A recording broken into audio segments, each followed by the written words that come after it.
I want to thank Gary Lynn Floyd and Karen Drucker, as well as our CSL music team, for the great music that supports the message today.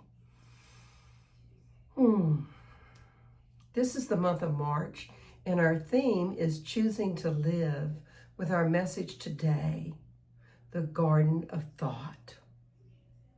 You know, in Science of Mind, we believe that we are co-creators with Spirit. And by consciously choosing our thoughts, we participate in the ongoing creation of a life that is rooted in truth, in love, and in possibilities. We believe that our thoughts are seeds in the soil of the divine mind, and our beliefs are the soil conditions, and what we consistently plant through those beliefs and feelings becomes our experience and what we harvest in our lives here on this planet.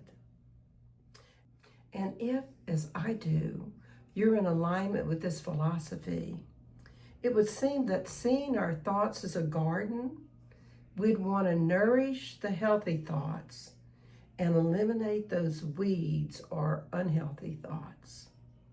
So, the real question is, what are you planting in your garden? And while you ponder that, let me give you your question for the week. What is the one choice you might make today to notice the stories that you tell yourself about your life, to tend to the garden of your mind so that you see the truth rather than disempowering self-talk, and to welcome adventure and embrace new opportunities? One more time. What is the one choice you might make today to notice the stories you tell yourself about your life, to tend to the garden of your mind to see the truth rather than disempowering self-talk, and to welcome adventure and embrace new opportunities? Every one of us lives inside a narrative.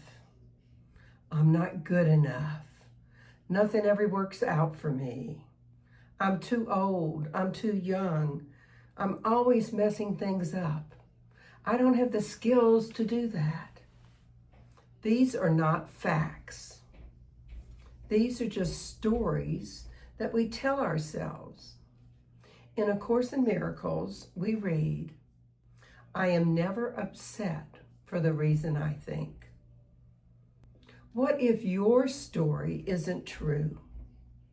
The Science of Mind teaches that we live in a universe governed by law, impersonal, precise, creative law. The law does not judge the seed. It simply grows it. If we plant fear, we grow limitation. If we plant expectancy, we grow opportunity. You know, if you plant a carrot seed, you're going to get carrots. A belief is that mental acceptance of an idea or a statement is true, regardless of whether or not it truly is true, and whether or not you have evidence to support it. It acts as this subjective, often unconscious attitude towards reality that guides our actions and our decisions. Beliefs can be true or false, and they differ from knowledge, which requires justification. Reverend Christian Sorensen, one of the authors of our yearly journal, reminds us that once a belief is accepted as true, it activates law. So when I say I can't, the law says yes. When I say I can, the law says yes. So the law, which is the garden of our thoughts, doesn't argue. I once tried positive thinking while eating chocolate cake. I said, "This cake has no calories." And the law replied, "That's adorable." That joke would be really funny if it weren't so true that the garden of our minds do grow what we consistently plant, not what we casually wish. The Buddha taught us all that we are is a result of what we have thought. And the Dalai Lama teaches, happiness is not something ready-made. It comes from your own actions. Thought is an action. So the garden of our thought requires awareness, what you're thinking at the moment, weeding those thoughts you have that are limiting your life, watering in sunlight. What might you do to have your beliefs and feelings that enhance your life be more prominent? Well, in a garden, we water and we provide sunlight. And then patience. What seeds are you planting that might require you to trust that they're actually coming to fruition? Sometimes it takes a while for that seed to sprout. So here's a spiritual practice to help you plant those amazing seeds. I call it the 3-seed morning practice. Each morning when you awaken, even before you get out of bed, place your hand on your heart, take a deep, nourishing breath, and plant these intentional thoughts. Gratitude, which is the seed of receptivity. I'm grateful or thankful for, and then name 3 things, one from each of these categories: your body, your relationship, your future. Here's some examples. My lungs are breathing effortlessly. I'm grateful there are people who care about me. And I'm grateful that something wonderful is unfolding today. Gratitude prepares the soil. It recalibrates our attention and cultivates happiness. It's one of the fastest ways to shift your perception. Instead of asking what's wrong, we ask, what's already good? Gratitude tells our subconscious that life is safe, and the garden then relaxes and blooms. Think about that. The second seed we plant is the seed of expansion, which is courage. Today I am willing to, you fill in the blank. Courage is not the absence of fear, actually.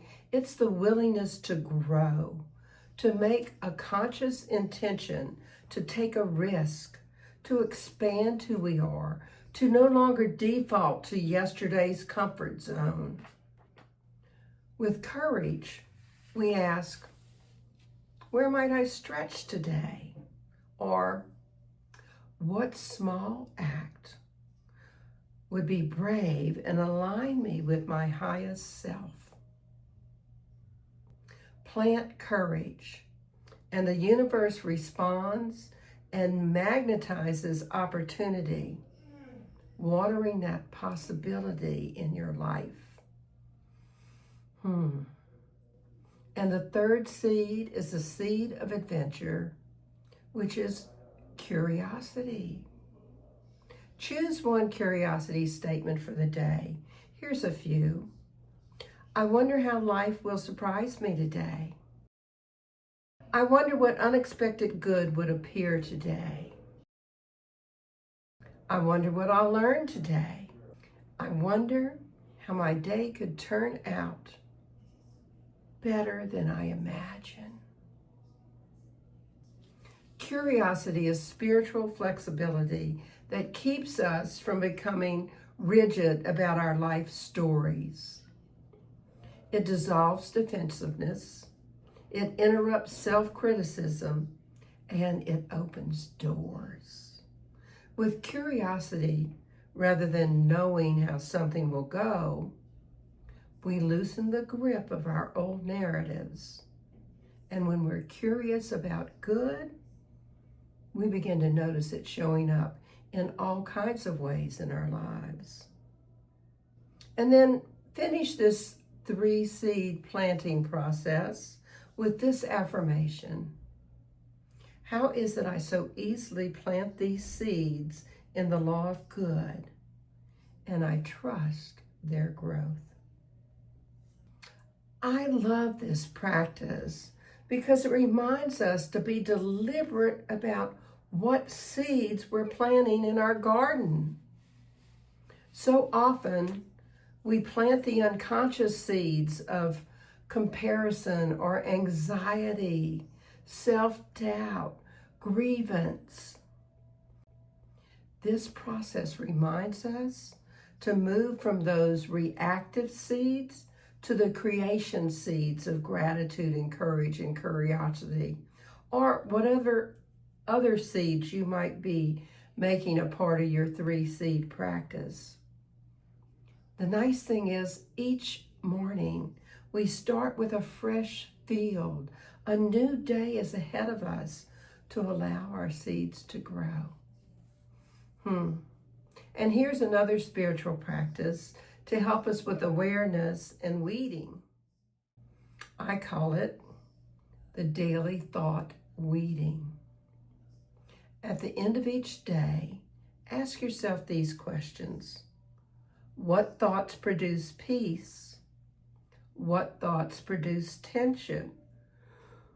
And weed your thoughts appropriately and give the peaceful ones more water and sunlight.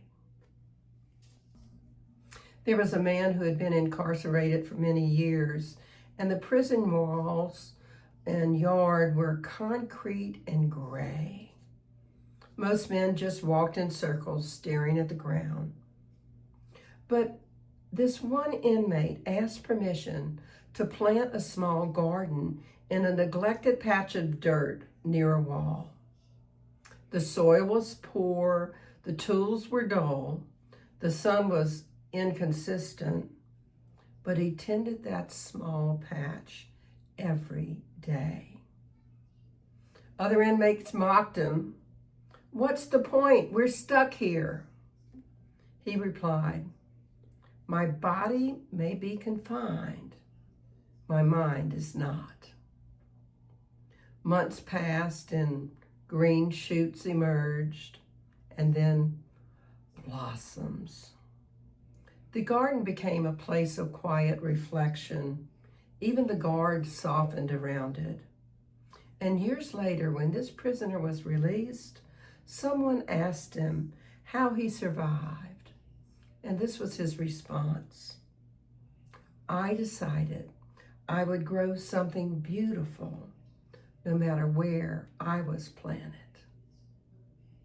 So circumstances don't have to determine our garden, but our consciousness definitely does. The story leads me to the second part of our question today, which was tending to the garden of your mind to see the truth rather than your disempowering self-talk.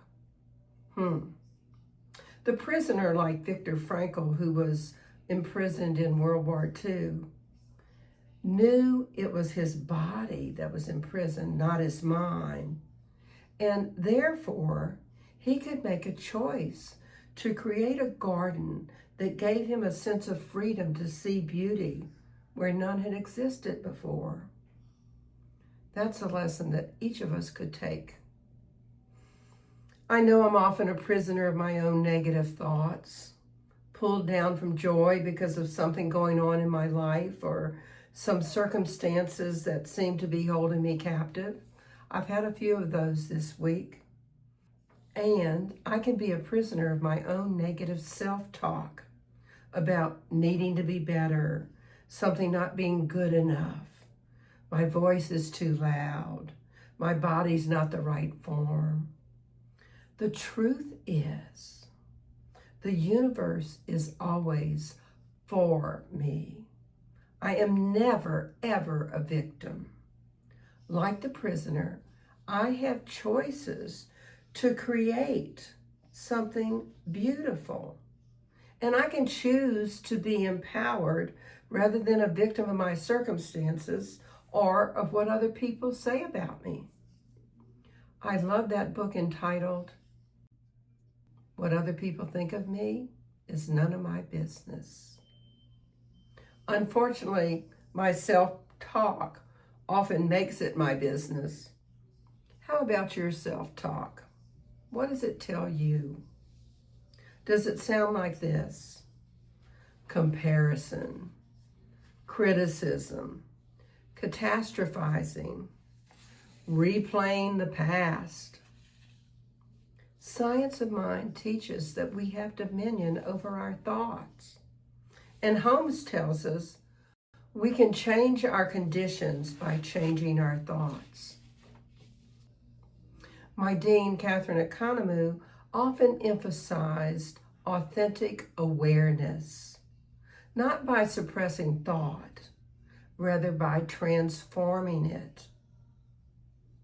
We do not fight weeds by yelling at them. We gently remove them and plant something better.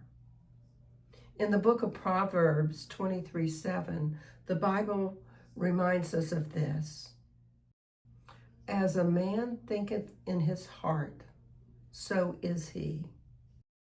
Not so might he be, so is he. And we are as we think.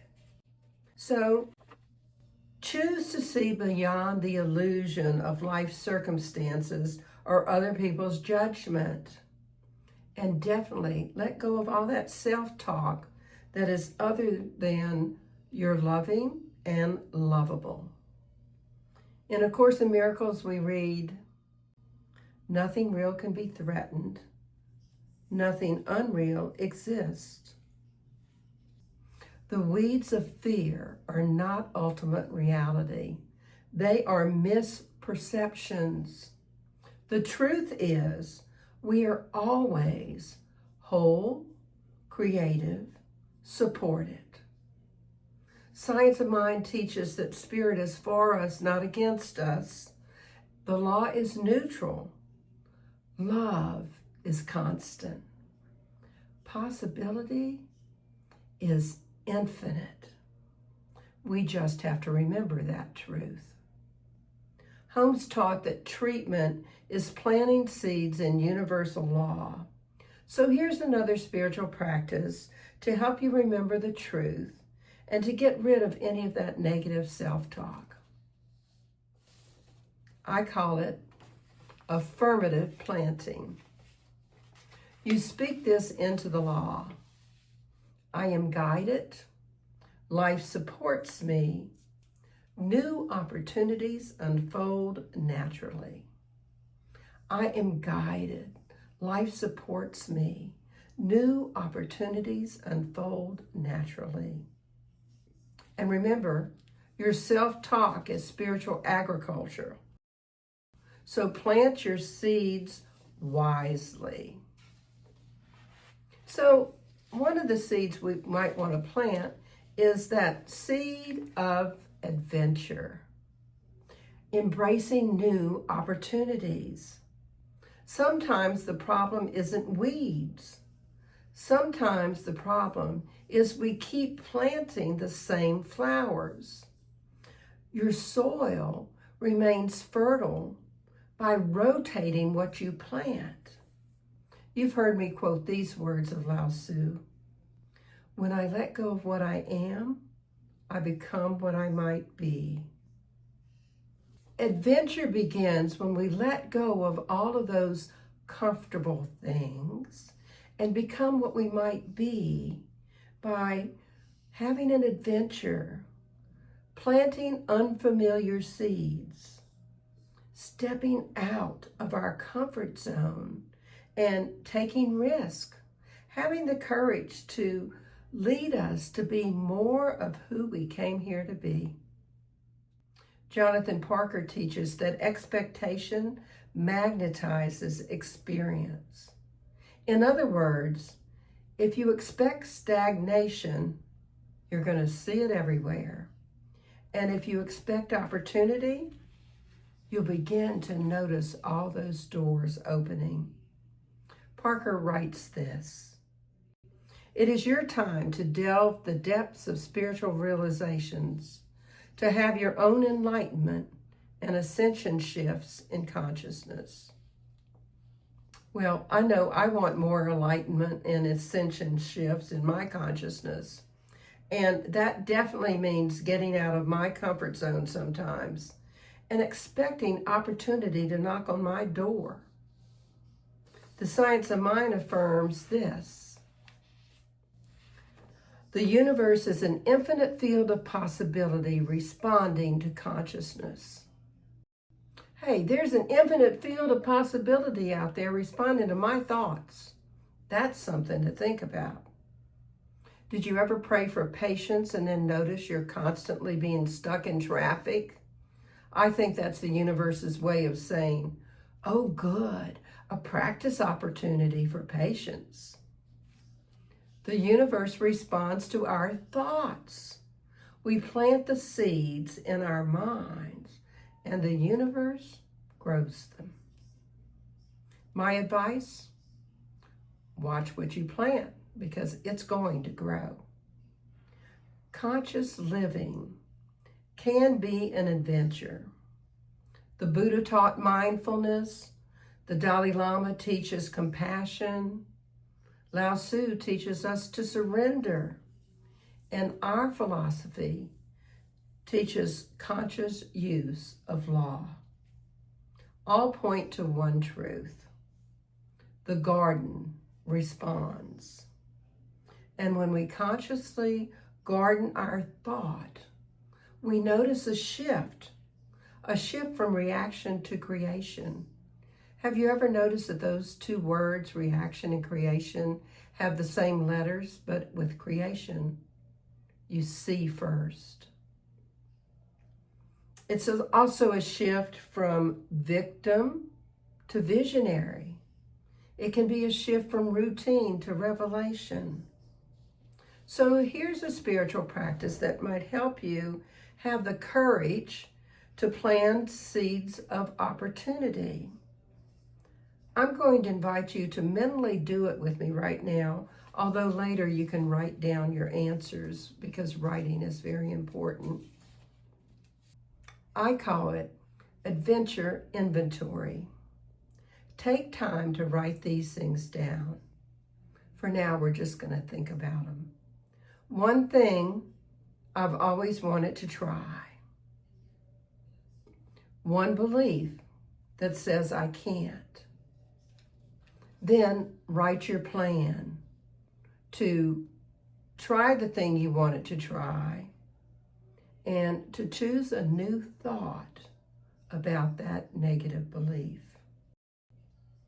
Allow your sense of adventure and knowledge that the universe supports you to be the seeds you plant in your garden of thought.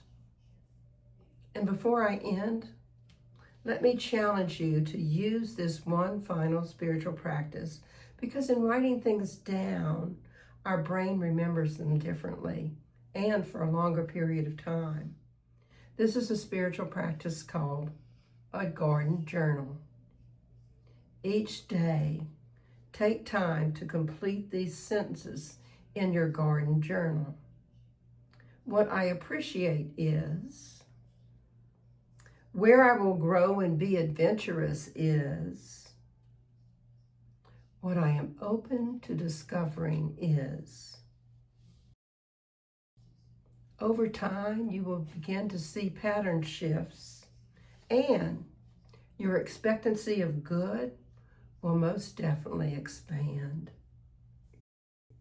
And when you have one of those human days and get stuck in the traffic or the weeds of life, remember, tending the garden of your thoughts is not about perfection, it's about direction. Even a master gardener has to pull weeds. The key to tending your garden is consistency.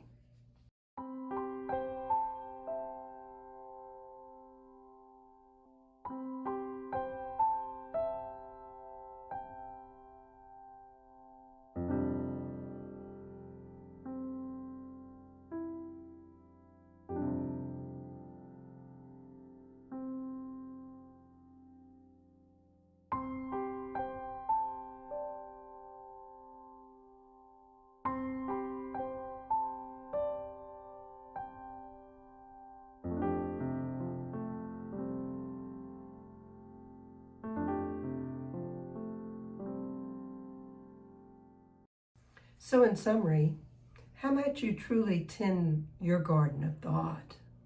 Well, notice the stories you tell yourself about your life. The law, which is the garden of your thought, does not argue. Plant seeds of receptivity, expansion, and adventure. And weed your garden regularly of anger, tension, judgment, criticism, other things. Tend your garden of your mind to see truth. Let go of any disempowering self-talk and see beyond the illusion of life's circumstances. You're not a victim. Welcome adventure and embrace new opportunities. Keep your soil fertile. Rotate what you plant. The universe is an infinite field of possibility. So here's your affirmation for the week. How is it I so willingly, energetically, and effortlessly notice the stories I tell myself about my life, tend to the garden of my mind to see the truth rather than disempowering self-talk, and welcome adventure and embrace new opportunities. And your challenge is to take time each day to notice your thoughts and what you're planting in your garden and weed it frequently. Be open to new discoveries and appreciate what is. Set aside time each day to grow and be curious, and commit to using some spiritual practice to tend your garden of thoughts. Either ones I mentioned today or make up your own. Let's pray. Infinite mind, divine gardener of the universe, one life that is also my life.